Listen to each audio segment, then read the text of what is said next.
They took his daughter thinking he was just a simple farmer. But these Chicago mobsters have no idea they've targeted a decorated World War II commando with deadly skills and dark secrets. When Captain James Miller receives the ransom call, will his enemies discover too late that they've awakened a sleeping giant?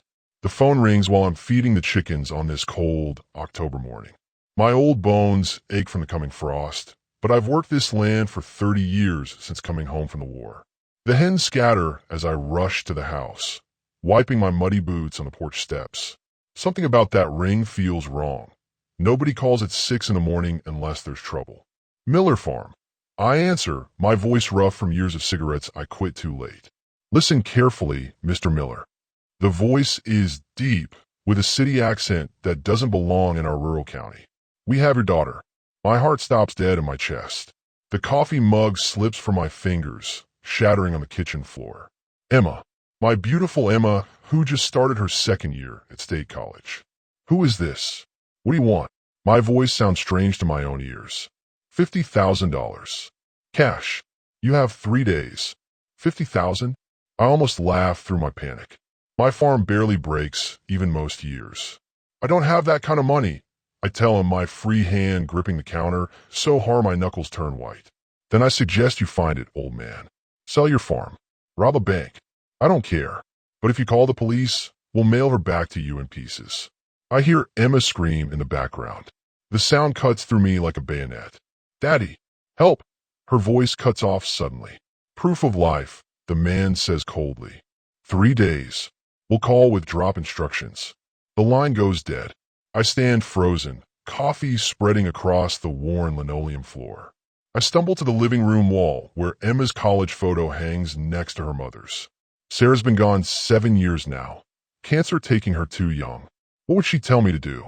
These city gangsters think I'm just a simple farmer. They see an old man with calloused hands and a failing farm. They expect me to crumble like the dry soil beneath my boots. They don't know about the metals buried in my attic, wrapped in oilcloth alongside my service pistol. They don't know what I did in the European theater, the men I killed, the things I saw. Captain James Miller of the 101st Airborne wasn't someone to be trifled with. But that was decades ago. I'm 68 now, with a bad knee and hands that shake sometimes when I'm tired. I haven't held a weapon since 1945. I've spent 30 years trying to forget the war, trying to be just a farmer, a husband, a father. I stumble to my rocking chair and collapse, mind racing. Should I call Sheriff Dawson? He's a good man, but word travels fast in small towns. If the kidnappers have someone watching, Emma could pay the price. The bank won't loan me that kind of money. The farm is mortgaged to the hilt already. I could sell my tractor, my truck, but that wouldn't come close to 50,000. Outside, the rooster crows, oblivious to how my world has just shattered. The sun rises over the eastern fields, painting the sky blood red. I need to think clearly. These men, whoever they are, didn't pick my family randomly. Why Emma? Why us? I force myself to stand, legs shaking. First, I need to verify she's actually missing. I dial Emma's apartment with trembling fingers. No answer.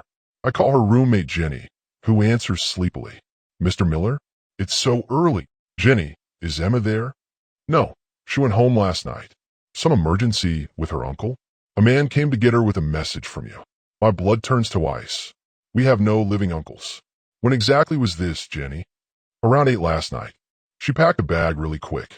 Is everything okay? Everything's fine. I lie. Just a mix-up. Go back to sleep. I hang up and stare out the window of my farm. The farm Emma grew up on, where she learned to ride a bike, where she helped deliver calves and collect eggs. The farm I promised Sarah I'd keep running, no matter what. I climb the narrow stairs to the attic, ducking under the low beams. In the corner, beneath loose floorboards, lies a small metal box I haven't opened in decades. Inside is my past, the past I never shared with Emma. She knows I served, of course, but she doesn't know what I did, the specialized training, the missions behind enemy lines, the nightmares that still wake me some nights. My fingers brush cool metal as I lift out my Colt .45. It feels both foreign and familiar in my hand, like greeting an old friend you try to forget. I check the mechanism, muscle memory taking over. It needs cleaning, but it will work.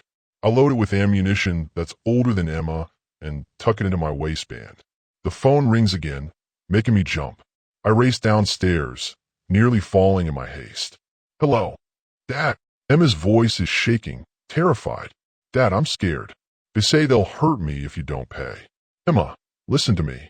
Are you hurt? Where are you? I don't know. It's dark. There's a window, but it's covered. Dad, there's men with guns. A man's voice cuts in. That's enough family reunion. Remember, old man. 3 days. No police. The line goes dead again. I stand in my kitchen, surrounded by the ordinary things of my life. Sarah's faded curtains, Emma's high school graduation photo on the fridge, the stack of unpaid bills on the counter.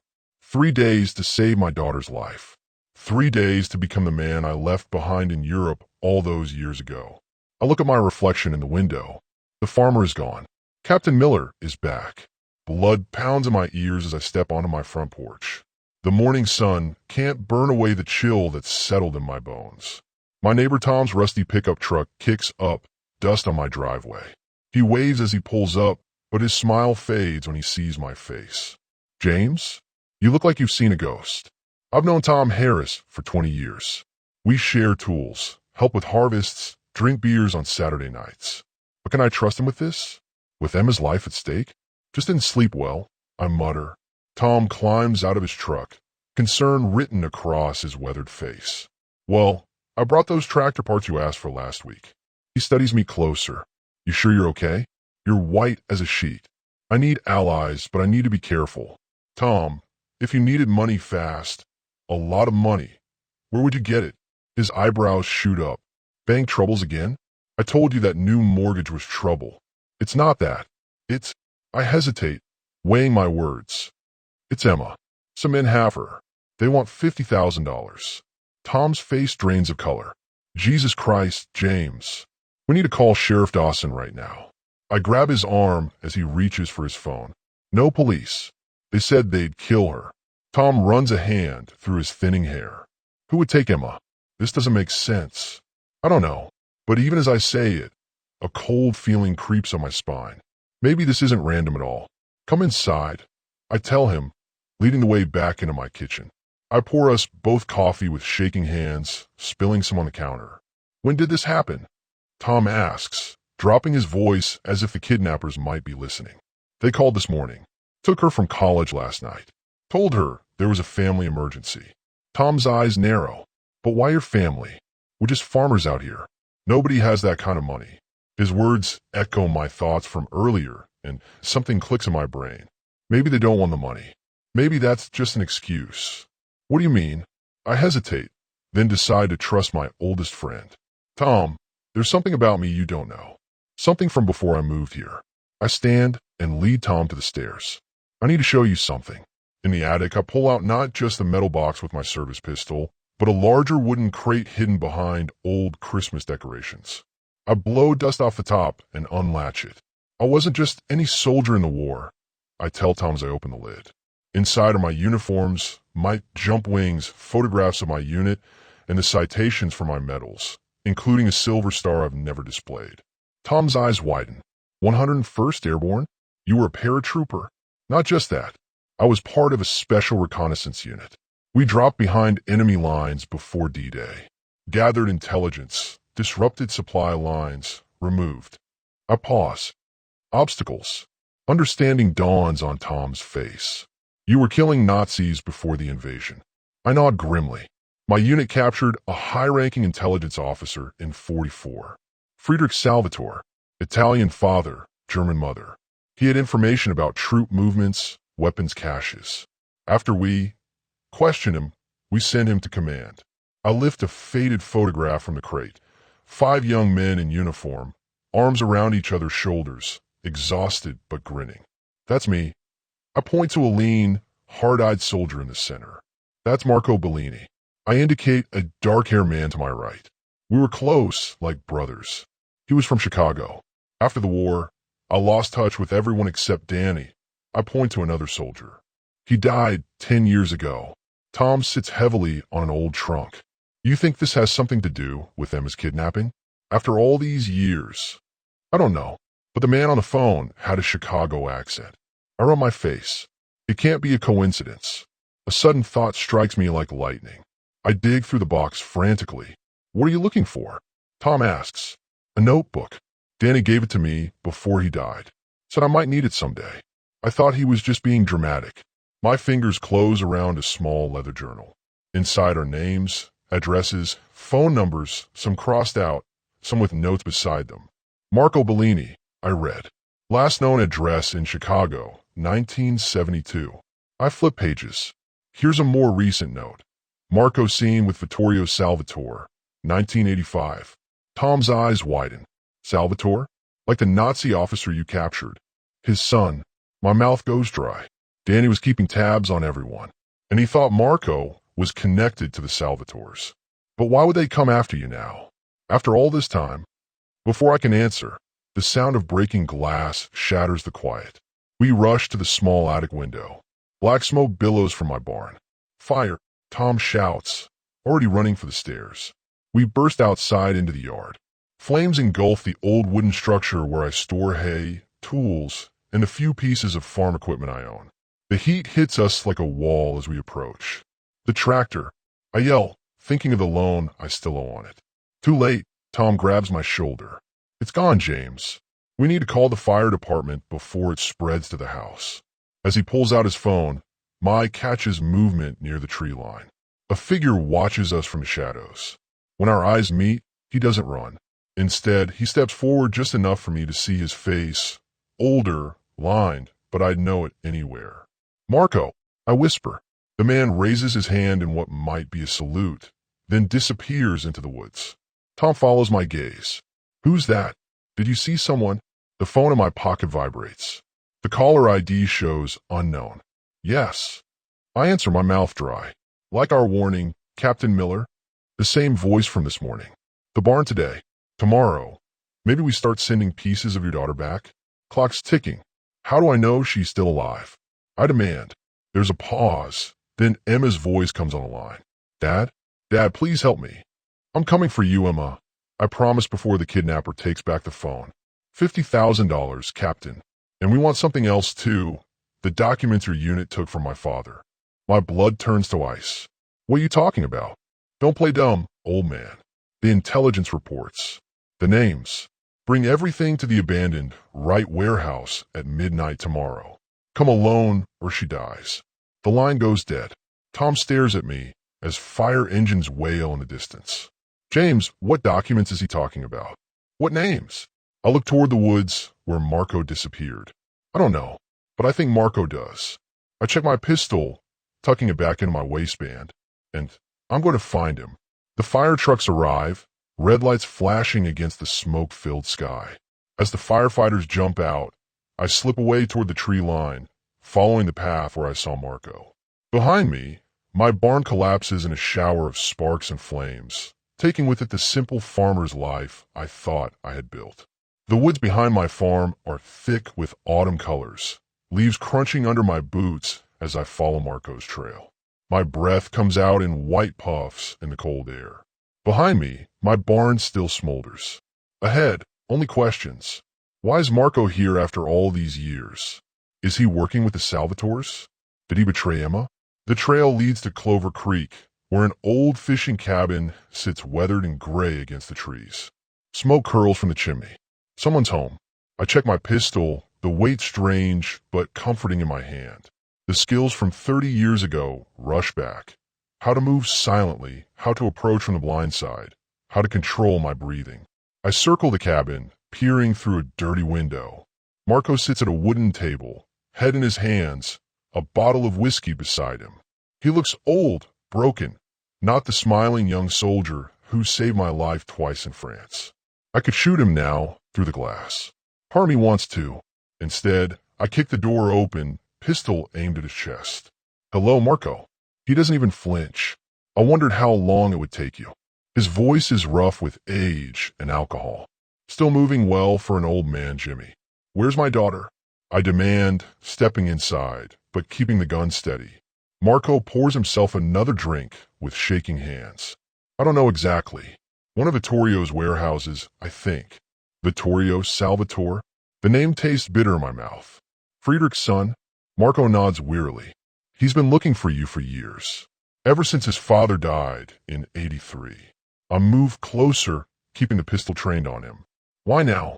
Why Emma? Because of the files, Jimmy. He found out they exist. My confusion must show on my face, because Marco laughs bitterly. You really don't know? About the documents our unit took from Friedrich? We sent everything to command. I insist. You know that. Marco takes a long swallow of whiskey.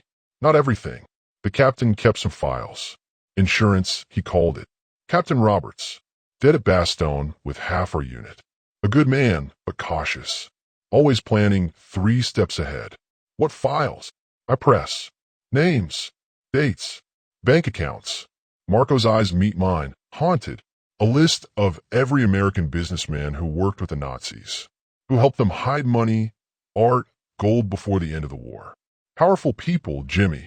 People who became even more powerful after the war. I lower my gun slowly as the pieces click into place. And Vittorio thinks I have these files. Marco nods. His father told him about them before he died. Said our unit took them during the interrogation. Vittorio's been obsessed with finding them ever since. But I don't have them. I know. Marco's voice drops. But I think I might know who does. The air in the cabin feels suddenly colder. Danny, Marco continues. He contacted me about 10 years ago. Said he found something in the captain's things after the war. Something big. He was scared, Jimmy. Said people were watching him. Danny, my old friend. The only one I'd kept in touch with after the war. Danny's been dead for years. I say. Are you sure about that? Marco's eyes are sharp now, cutting through the alcohol haze. Did you see the body? My mind races back. The phone call from Danny's daughter. The small funeral in Kansas. The closed casket because the car crash had been so bad. You think he faked his death? Even saying it out loud sounds crazy. Marco shrugs. All I know is he was scared. Then he was dead.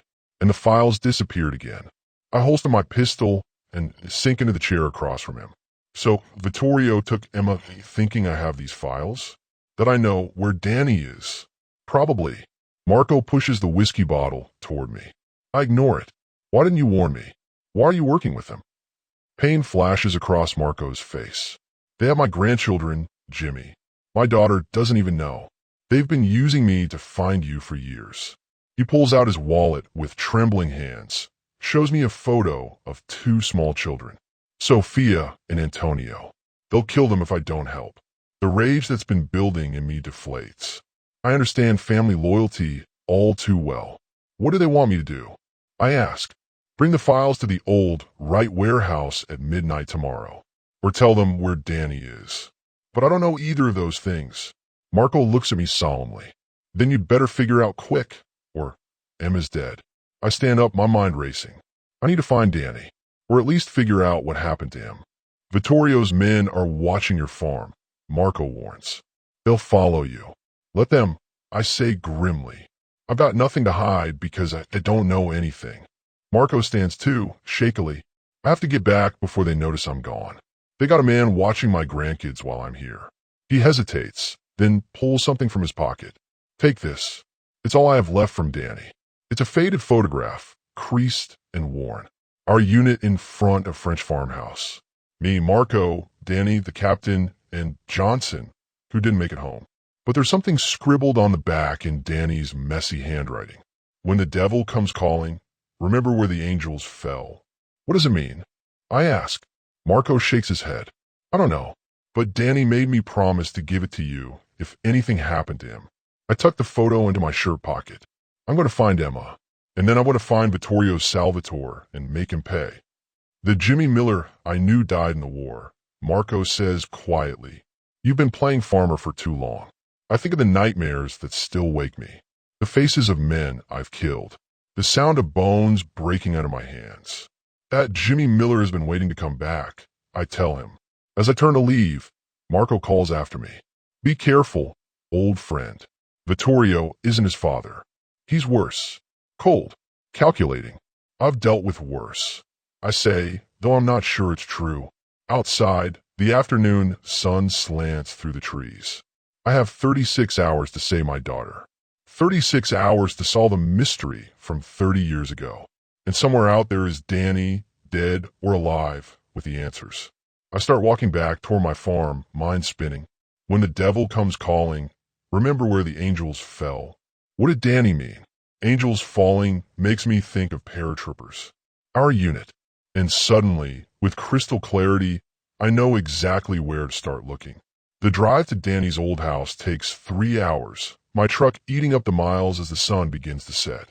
My mind keeps seeing Emma's face, hearing her terrified voice on the phone. I grip the steering wheel tighter. I won't fail her.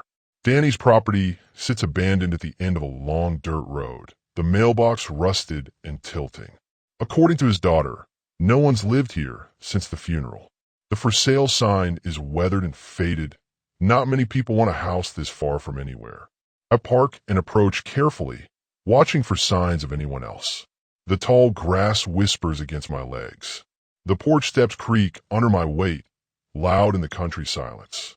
The front door is locked, but I find a spare key where it always was, under the ceramic frog by the back door. Inside, the house smells of dust and abandonment. Sheets cover the furniture like ghosts. Sunlight slants through dirty windows, painting stripes across the wooden floor. I stand very still, listening. Only silence. When the devil comes calling, remember where the angels fell. Angels. Paratroopers. Danny and I used to joke that we were angels of death, falling from the sky. But what else? Something specific about this house. I move through the rooms slowly, searching for clues. Danny's office is untouched. Desk, bookshelves, filing cabinets. Nothing seems unusual until I notice a painting on the wall. It shows paratroopers jumping from a plane, their parachutes like white flowers against the dark sky. Angels falling. I whisper, moving closer. Behind the painting is a wall safe. My heart pounds as I try to think like Danny. What would he use as a combination? I try his birthday. Nothing. His wife's birthday. Nothing. Then I try the date of our first combat jump. June 6th, 1944. D-Day. The safe clicks open. Inside is a thick manila envelope marked with a single word. Jimmy. My hands shake as I open it. Photographs spill out. Documents. Letters. A small key taped to a piece of paper with an address in Kansas City. And a handwritten note in Danny's familiar scrawl. Jimmy, if you're reading this, then they found me.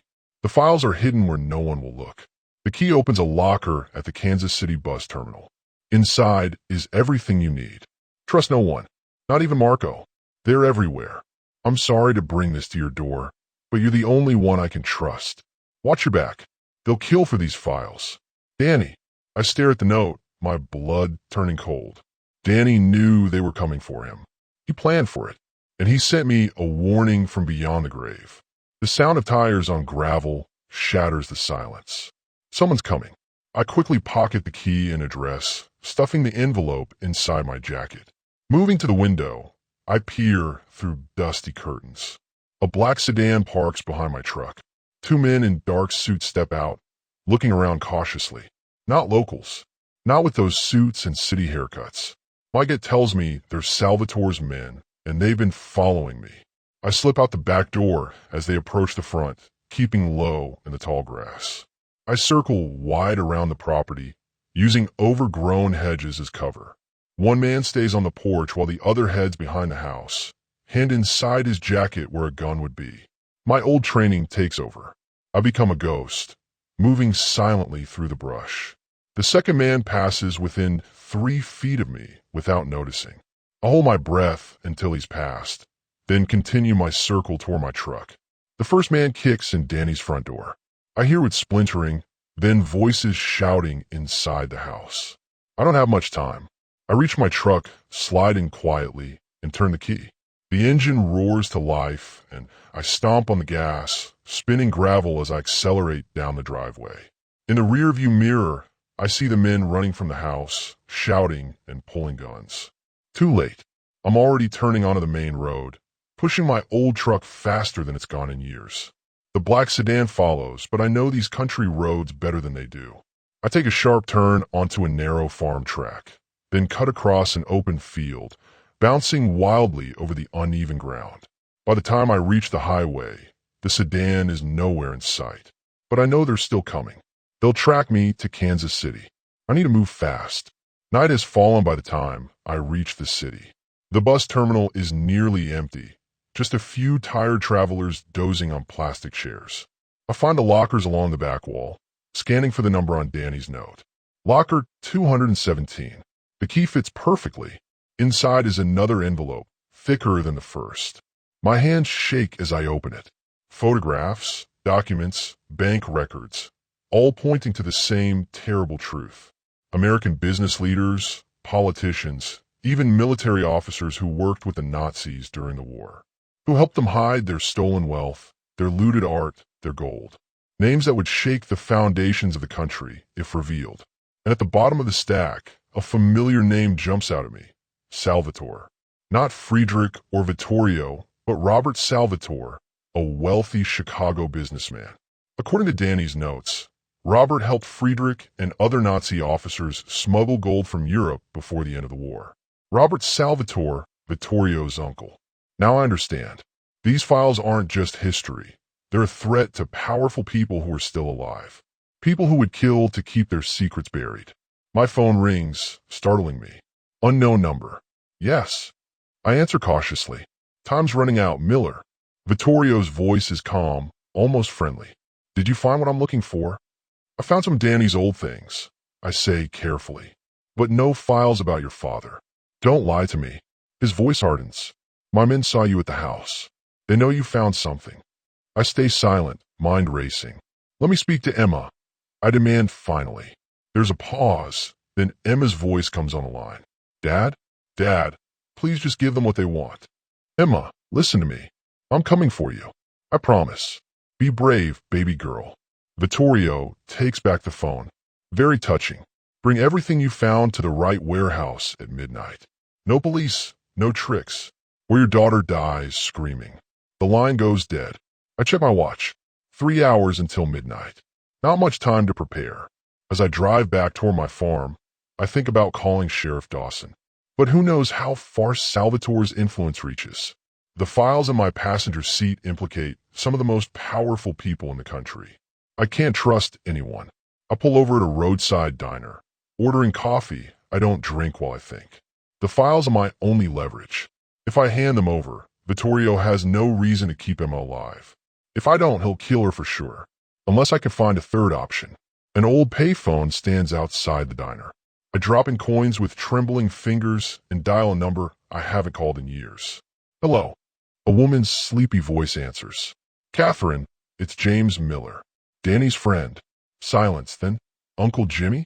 Dad told me you might call someday. He said if you did, I should tell you about the other key. My heart skips a beat. What other key? Dad left a safety deposit box at First National Bank. Said it was insurance. The key is taped under my kitchen sink.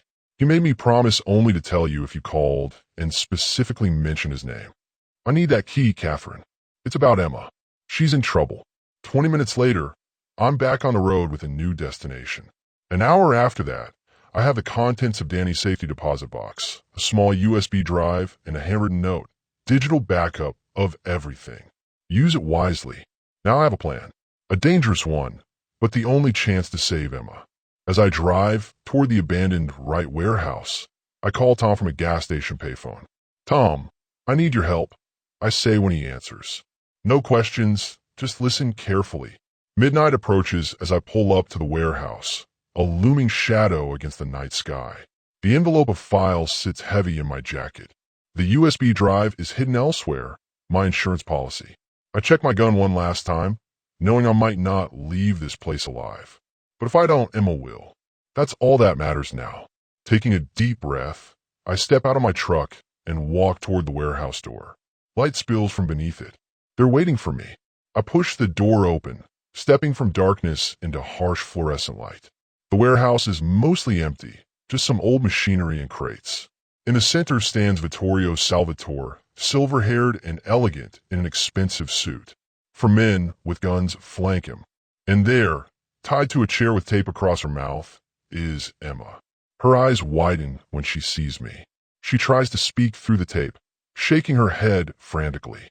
Captain Miller, Vittorio says smoothly. Right on time. I appreciate punctuality in a man. Did you bring what I asked for? I keep my eyes on Emma as I slowly reach into my jacket. I wonder word she walks out of here unhurt. Vittorio smiles thinly. Of course. This is just business. No need for anyone to get hurt if you cooperate. Let her go first, I say. Then you get the files. Vittorio laughs. That's not how this works, old man.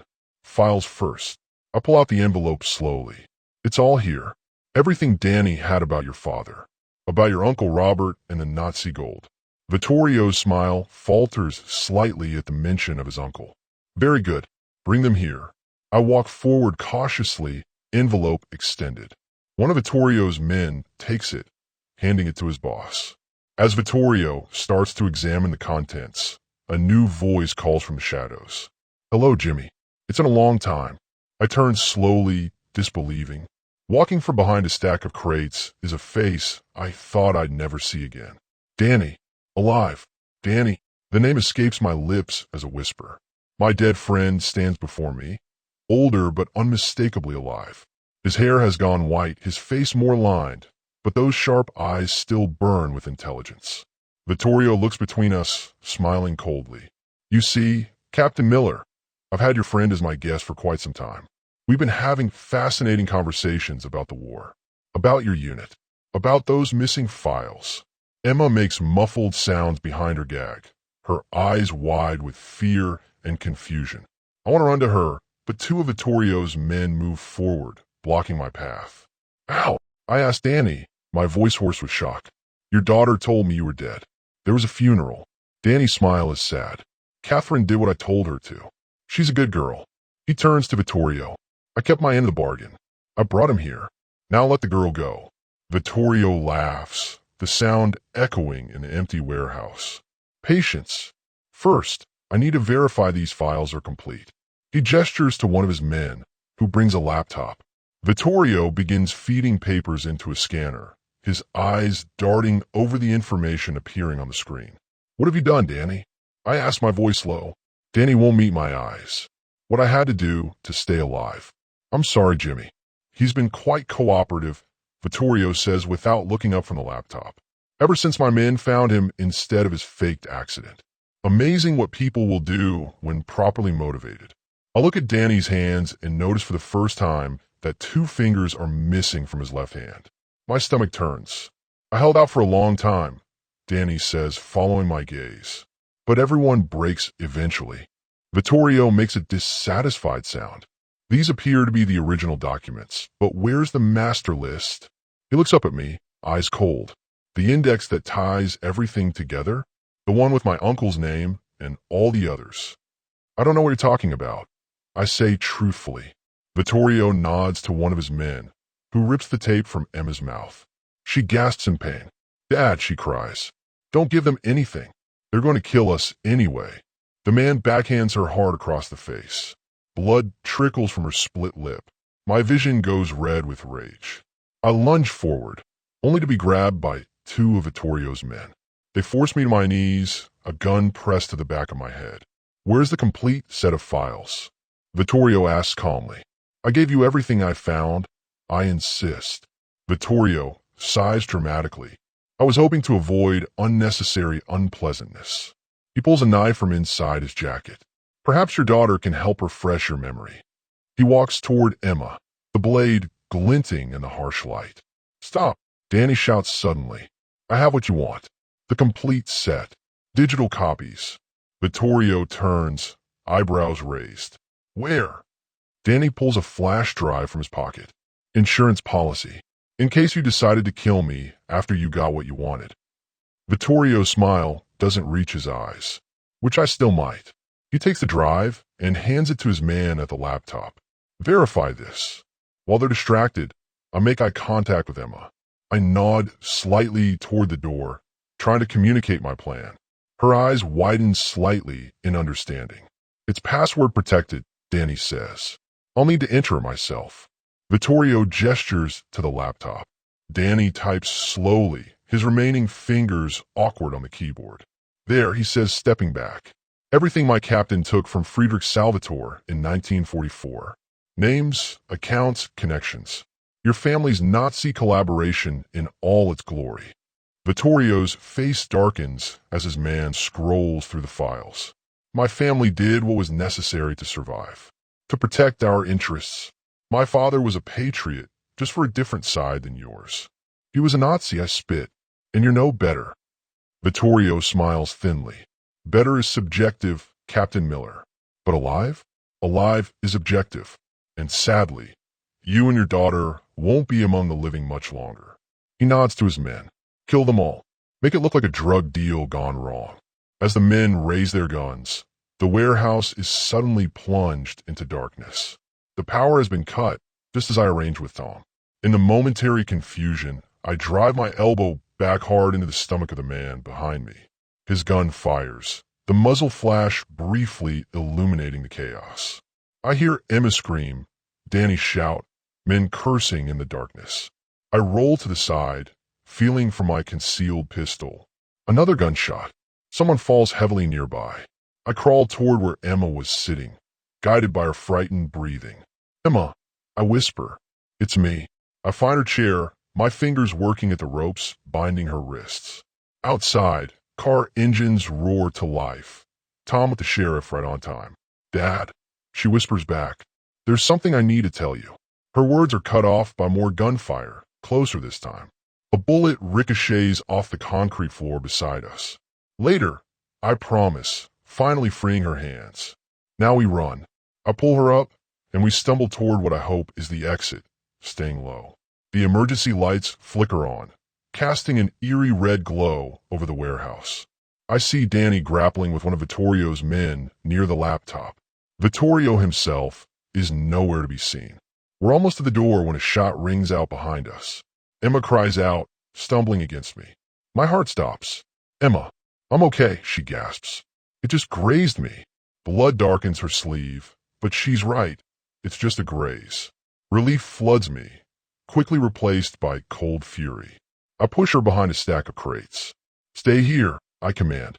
Sheriff Dawson is outside. When you hear me call your name, run for the door. Dad, no, but I'm already moving back into the warehouse, pistol ready. Danny is on the ground, blood pooling beneath him. Two of Vittorio's men are down as well. The others are retreating toward a back exit, taking the laptop and files with them. And there, emerging from behind a forklift, is Vittorio himself, gun raised. Our eyes meet across the warehouse. For a moment, we're frozen in a standoff, two old soldiers from different sides of a war that never really ended. Then we both fire at the same time. I feel the punch of the bullet before I hear the sound. Hot pain blossoms in my shoulder, spinning me half around. But my own shot finds its target. Vittorio clutches his chest, a look of surprise on his face as he crumples to the floor. Outside, sirens wail. The sheriff and his deputies will be here any second. I stagger to Danny's side, pressing my hand to the wound in his stomach.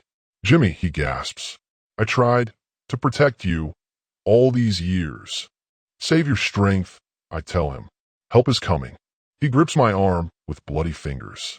The files, they implicate powerful people. People still in government. Big companies. They'll never stop coming. I'll handle it, I promise. Danny's eyes drift past me, widening slightly.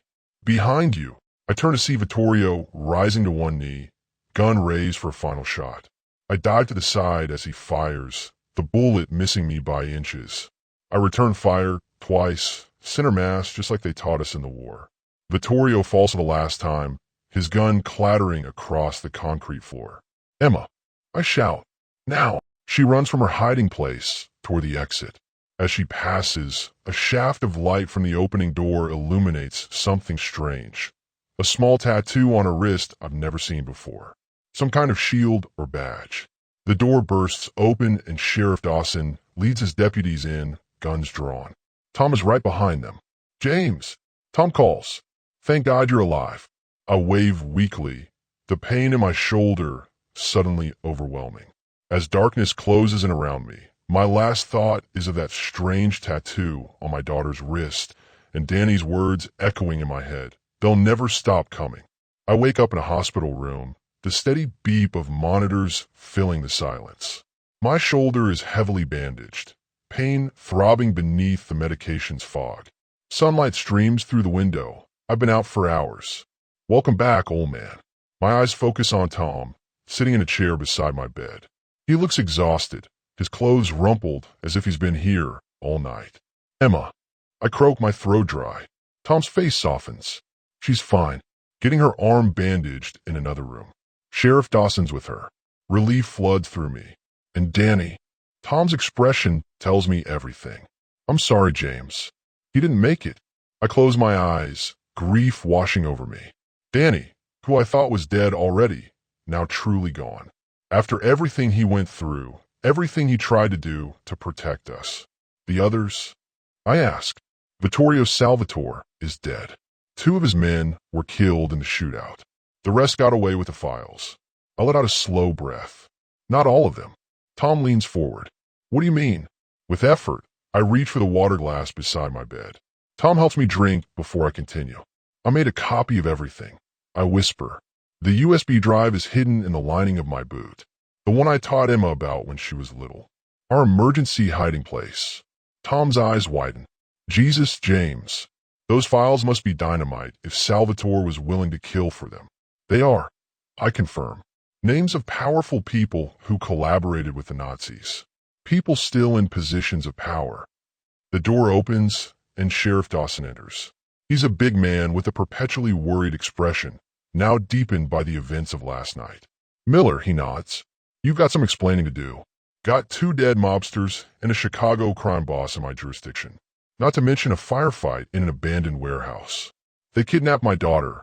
I say simply. Dawson sighs. Yeah, that's what you said too. But there's more to this story, isn't there? Something about your war service. I glance at Tom, who nods slightly. My unit captured a Nazi intelligence officer in 1944. He had documents implicating American businessmen and politicians who helped the Nazis. His son wanted those documents back. And you had them all this time? No, I shake my head. My friend Danny did. He's the one who died at the warehouse. Dawson frowns. The old man with white hair? Paramedic said he kept repeating something before he died. The angels know. Mean anything to you? My mind races. The angels know. Another clue from Danny. The angels falling. Paratroopers. The painting in his house. What's he trying to tell me? Probably just delirium, I say. Dawson doesn't look convinced. There's something else, he says reluctantly. Your daughter, she's not being entirely truthful with us. Says she's just a college student, but when we were treating her wound, nurse noticed a shoulder holster. And she's got some kind of government issue ID she won't show us. My heart stutters. The tattoo I saw. The strange competence she showed during our escape. What are you saying? I'm saying I made some calls. Got a very interesting response. There's a federal agent on the way here now. Want to talk to both of you. Dawson leaves, and I turn to Tom in confusion. What the hell is going on? Tom looks as bewildered as I feel. I don't know, but I don't like it. These files, whatever they are, they've got people with serious power worried. An hour later, the door opens again. Emma walks in, her arm bandaged, but otherwise looking remarkably composed for someone who was kidnapped and shot at. Behind her is a tall, stern-looking woman in a dark suit. Dad, Emma says, her voice steadier than I've ever heard it. This is Agent Kelly. We need to talk. Agent Kelly shuts the door firmly behind her. Mr. Miller, I'm with the FBI. Your daughter has been working with us for the past 18 months. I stare at Emma, uncomprehending. You're with the FBI? But you're in college. Emma smiles sadly. That's my cover, Dad. I'm sorry I couldn't tell you. Tell me what? I demand, trying to sit up despite the pain. About Operation Paperclip Legacy, Agent Kelly says, we've been investigating the descendants of Nazi collaborators who maintained their networks after the war. Your friend Danny contacted us 2 years ago with information about documents your unit seized in 1944. My head spins. Danny was working with the FBI? Not exactly, Emma says. He was scared, wanted protection. He reached out to his old war buddy first, but couldn't reach you. So he contacted his daughter, who contacted us. When we realized the magnitude of what he had, we put an agent with him. I say, the pieces falling into place. Emma nods. I was sent to protect him and secure the files. But Salvatore's people got to him first. Made it look like he died in that car crash. We lost track of him until 6 months ago. Why didn't you tell me? I ask, hurt piercing through my confusion. National Security, Agent Kelly cuts in. This operation is classified at the highest levels. The files implicate current government officials, corporate leaders, people with the power to bury this investigation if they knew about it. Tom stands up. I should go. This sounds like family business. Actually, Mr. Harris, Agent Kelly says, I'd like you to stay. According to Sheriff Dawson, you've been helping Mr. Miller. We may need your assistance too. Tom sits down slowly, looking uncomfortable. The files, I remember suddenly. Some of Salvatore's men escaped with them. Not all of them, Emma says with a small smile. I managed to corrupt the files on a laptop while they were scanning them. And we've got your backup copy. I look at my daughter, really look at her for the first time. Not as my little girl, but as the strong, capable woman she's become. A federal agent, fighting dangerous people, putting herself in harm's way. I'm proud of you, I say finally, but also terrified. These people killed Danny. They'll come after you too. Emma takes my hand. That's why we need to disappear for a while. All of us. Until we can go public with the files. Witness protection? I ask, looking at Agent Kelly. She nods grimly. Something like that, but even more secure. Off the books. Too many people in the program have connections to the names in these files. My farm. I protest weakly. My home. We'll be here when you get back, Emma promises. If we do this right, we'll expose people who've been hiding behind power and money for generations. Nazi collaborators and their descendants, still profiting from what they did during the war. I think of Danny, of the sacrifice he made, of the men in my unit who died, never knowing what we were really fighting for. When do we leave? I ask. Tonight, Agent Kelly says. As soon as you're stable enough to move. We have a safe house prepared. She leaves to make arrangements, and I'm left with Emma and Tom. The room falls into silence. I can't ask you to come with us, I tell Tom. You've done enough already. Tom snorts. Like hell you can't. My farm's been failing for years anyway. And who's going to water your crops while you're gone? Emma looks between us, smiling slightly. Dad always said you were the stubbornest man in the county. Second stubbornest. Tom corrects, nodding at me. Your father's got me beat. A knock at the door interrupts us. A nurse enters with medication, checking my vitals efficiently. You're healing well, she says. Doctor says you can be discharged tomorrow morning. After she leaves, Agent Kelly returns. Change of plans. We're moving tonight. There's been unusual activity around the hospital. Multiple unfamiliar vehicles in the parking lot. Emma tenses immediately, hand moving to her side where I suspect she's carrying a weapon. How did they find us so quickly? Someone must have talked, Agent Kelly says grimly. We need to move now. Tom peeks through the blinds. Black SUV just pulled up. 2 men getting out, wearing suits. Not FBI. Agent Kelly confirms, drawing her weapon. Emma, get your father ready to move. I'll call for backup. Emma helps me sit up, pain shooting through my shoulder. Can you walk, Dad? I fought in Normandy with shrapnel in my leg. I remind her. I can walk. As Emma disconnects the monitoring equipment, I notice something on Agent Kelly's wrist as she speaks urgently into her phone. A small tattoo identical to the one I saw on Emma's wrist. A shield or badge of some kind. Emma, I whisper. That symbol on your wrist. What is it? She glances at it, then at me, hesitation crossing her face. It's nothing, Dad. Just a reminder. But I've seen that symbol before. Recently. In Danny's files. It wasn't a government badge at all, but something much older. Something that made my blood run cold when I recognized it. Before I could say anything more, the hospital room door bursts open. 2 men in suits stand there, guns raised. But they're not looking at me or Emma. They're aiming at Agent Kelly. Down, I shout, throwing myself at Emma as gunfire erupts in the small room. We crash to the floor behind the bed as Tom dives for cover near the window. When I look up, Agent Kelly is exchanging fire with the men, moving with practiced efficiency. But something's wrong. She's not shooting to kill, just to drive them back. Emma, I gasp, grabbing her arm. She's not FBI. Look at her tattoo. Emma's eyes widen as she finally notices what I've seen. The symbol on Agent Kelly's wrist, identical to the one in Danny's files labeling the inner circle of American Nazi sympathizers. We've been played, I whisper. She wants the files for herself. The realization dawns on Emma's face just as Tom smashes the window with a chair. This way, he shouts over the gunfire. We have seconds to decide. Trust Agent Kelly, or take our chances with escape. Emma meets my eyes, and I see her decision mirror my own.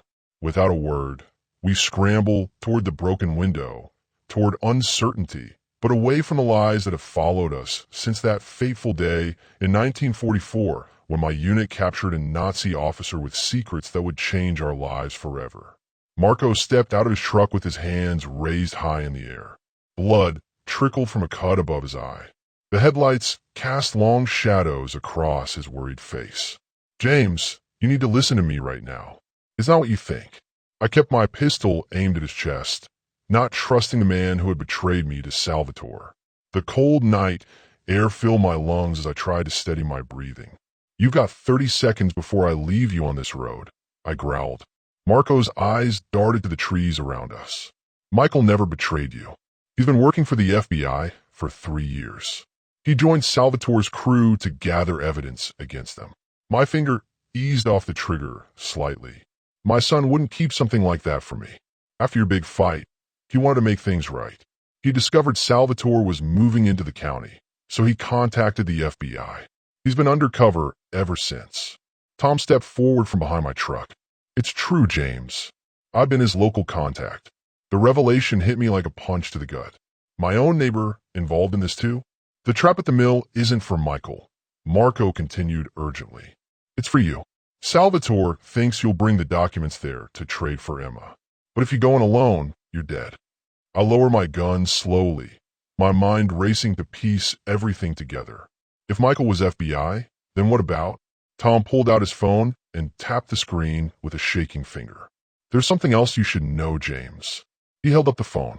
On the screen was a video of Emma, but not like the one Salvatore had shown me. She wasn't blindfolded or tied up. Instead, she wore a bulletproof vest over a dark shirt. Her face was focused and serious as she checked a handgun with practiced movements. Your daughter followed in your footsteps more than you knew, Tom said quietly. I stared at the video in disbelief. That's not possible. Emma is in college studying agriculture. Agriculture was her cover, Marco explained. Emma is Federal Agent Miller. She's been tracking Salvatore's connection to international weapons dealing for the past year. My legs felt weak. I leaned against the truck, trying to make sense of it all. My little girl, who used to sit on my lap while I drove the tractor, was now carrying a gun and chasing criminals. Why didn't she tell me? I whispered. The same reason you never told your children about your past, Tom replied. To protect them. A wave of shame washed over me. All these years, I'd hidden my war experiences, thinking I was shielding my family from the darkness. Instead, my children had walked into that same darkness alone. Both your kids were fighting this battle while you hid on your farm with your secrets and regrets, Marco said. So Emma's kidnapping. I began. Was staged, Tom finished. But something went wrong. Salvatore discovered Michael's real identity yesterday. The operation was supposed to end with arrests at the warehouse, but Salvatore escaped. Now he's using the situation to flush you out, to get the documents he believes you have. And Michael, I asked, my throat tight with fear. He's still maintaining his cover, but he's in serious danger, Marco said. Emma was trying to extract him when Salvatore's men caught her. She managed to signal her team before they took her phone, but now both your children are trapped inside that mill. I straightened up, feeling the old soldier in me awaken fully. So what's the plan? Tom opened the back of his truck, revealing tactical gear and weapons. Emma's FBI team is positioning around the mill now. They need someone who knows the old building's layout to guide them in. And the documents Salvatore wants? Marco asked. I patted the waterproof pack. I have them right here, but they're not what he thinks. For the first time in decades, I felt a sense of purpose flood through me. My children weren't just in danger, they were fighting, and they needed their father. Tom, give me that radio. I need to speak to whoever's in charge of this operation." As Tom handed me the radio, the first rays of sunrise broke over the trees. Birds began to sing, unaware of the battle about to unfold. I thought of Emma and Michael inside that mill, surrounded by killers, still believing in justice after everything they'd seen. I'd spent decades trying to leave the war behind me. Now, for my children, I would become Captain Miller one last time. The old mill stood silhouetted against the pink morning sky, its broken windows like dark, watchful eyes. I crouched behind a rusted tractor, my bones protesting the position. Through my binoculars, I could see movement inside, shadows passing by the windows on the second floor. Agent Rodriguez, the FBI team leader, whispered in her radio, "All units in position. Awaiting your signal, Captain Miller." The title felt strange after so many years. I'd gone from Captain to Mr. to just plain old James. Now I was leading people into danger again. "Remember," I said into the radio, "there's an underground passage from the mill wheel pit to the manager's office. That's our best entry point." I adjusted my grip on my old service pistol and tried to calm my racing heart. 20 yards away, FBI agents in tactical gear waited behind trees and abandoned farm equipment. They looked so young, like the boys I'd led across French fields a lifetime ago. Inside that building were my children. My Emma, who I taught to fish in the creek behind our farm. My Michael, who I'd pushed away with my stubbornness. Both of them braver than I ever gave them credit for. "I can see Salvatore," the spotter reported. "Main floor, northeast corner. He's with 4 men. Michael is with them." I raised my own binoculars. Through a broken window, I spotted Vittorio Salvatore's silver hair. He paced back and forth, gesturing angrily. Michael stood nearby, his face carefully blank, playing his role until the end. "Second floor, southeast room," another agent reported. "I have visual on Agent Miller, Emma. 2 guards with her." I felt a surge of fatherly pride mixed with fear. My daughter was up there, probably looking for a way to turn the situation to her advantage, just like I would have done. "Package is ready," Tom said, joining me behind the tractor. He held out a battered metal case, the one Salvatore believed contained the documents about his father. "Let's hope our little surprise works," I muttered. The plan was simple but dangerous. I would approach the mill alone, appearing to surrender with the documents. The case, however, contained a smoke device that would create confusion, allowing the FBI team to storm the building from multiple entry points. "It's time," Agent Rodriguez said, checking her watch. I took a deep breath and stood up, case in hand. "Remember, my children's safety is the priority," I reminded her. "We'll get them out, sir," she promised. The walk across the open ground to the mill felt endless. Gravel crunched under my boots. Morning dew soaked the tall grass around the path. A fox watched from the edge of the woods, as if sensing the coming chaos. At the main door, one of Salvatore's men patted me down, taking my visible pistol but missing the smaller one hidden at my ankle, just as I'd hoped. "You're late, farmer," he sneered, pushing me inside. The mill's interior smelled of damp wood and rust. Machinery that once ground wheat into flour stood silent and decaying. Salvatore waited in what used to be the loading area, sunlight streaming through holes in the roof above him. "Captain Miller," he said, his voice echoing in the large space. Finally, Michael stood off to one side, his hands bound in front of him. Our eyes met briefly, and I saw a flash of warning there. "Where's my daughter?" I demanded. Salvatore snapped his fingers, and 2 men appeared on the upper walkway, pushing Emma ahead of them. She looked unharmed but alert, her eyes scanning the room, noting exits and threats, just as I'd taught her without realizing it. "The documents," Salvatore demanded, holding out his hand. I placed the case on a dusty table between us. "It's all here. Everything about your father, the intelligence operation, the gold. Let my children go." Salvatore smiled coldly. "Open it. Release them first. You are not in a position to negotiate, Captain." He gestured, and one of his men pressed a gun to Michael's head. With deliberate slowness, I unlatched the case and lifted the lid. Salvatore leaned forward eagerly. That's when I pressed the hidden switch. The case erupted with thick white smoke, instantly filling the open space. I dropped to the floor as shouts and confusion erupted around me. The sound of breaking glass and splintering would fill the air as FBI agents poured in through windows and doors. FBI, nobody move. Through the thinning smoke, I saw Michael head but his surprise guard and roll away. Emma had already taken down one of her captors and was wrestling with the second. Gunfire erupted from the corner where Salvatore had been standing. I crawled toward the sound, drawing my hidden pistol. Through the chaos, I spotted Vittorio raising his gun, aiming directly at Michael, who was helping an FBI agent subdue one of the guards. Without hesitation, I squeezed the trigger. The sound was deafening in the enclosed space. Salvatore's gun clattered to the wooden floor. He looked at me with shock and hatred before collapsing. "Dad!" Emma's voice called out. I turned to see my daughter running toward me, her FBI vest dusty but intact. Behind her, Michael was getting to his feet, eyes wide with disbelief. For a moment, we just stared at each other. The farmer who had been a soldier, the son who became an undercover agent, the daughter who followed a path so similar to my own. Then Emma threw her arms around my neck, and Michael joined the embrace. I held both my children for the first time in years, feeling their hearts beating against mine. "You never were just a farmer, were you, Dad?" Emma asked, pulling back to look at me with new respect in her eyes. I shook my head slowly. I thought I could leave it all behind. Thought I could protect you both by keeping you away from that part of me. Michael's hand gripped my shoulder. "We needed to know who you really were. Maybe then we wouldn't have had to find our own ways into this life." Around us, FBI agents secured the mill, leading handcuffed men outside where more law enforcement vehicles were arriving. Agent Rodriguez approached us.